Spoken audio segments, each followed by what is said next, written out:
Hi, Raw Recovery Specialist here for August 19th. I was just thinking about food and comfort food and the change between being an omnivore and a vegetarian.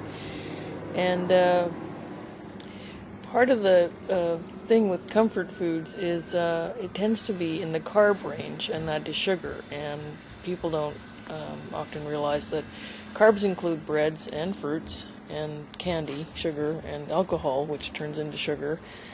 There's two kinds of carbs, simple and complex. And simple are the quick reward ones, and complex take a little bit more to digest. And each of them has a different glucose impact. So,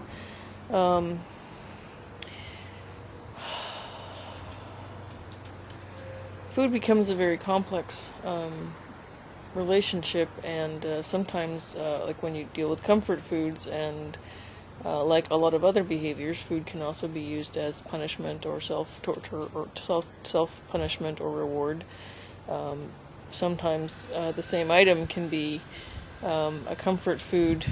For example, every now and then I will have a McDonald's fillet of fish. It was my favorite burger when I was a kid.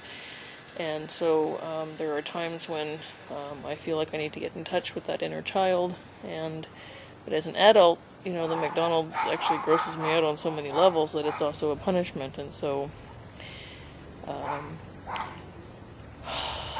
going to be talking about this when I get to when I watch what I'm going to watch next is Star Trek Voyager. But the Garrett character, the Cardassian character on the Bajoran station. He's a spy character, and they have an implant in their brain which allows them to toggle between pleasure and pain in order to withstand torture.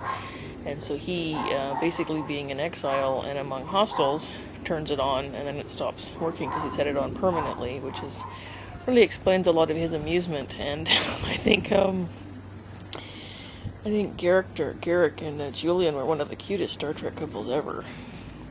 I'm actually watching Voyager now, and normally when I watch these shows I do it with the premise that the captains are gay, but my recovery process is really focused on Seven and her return and restoration of humanity, and my return and restoration of personhood.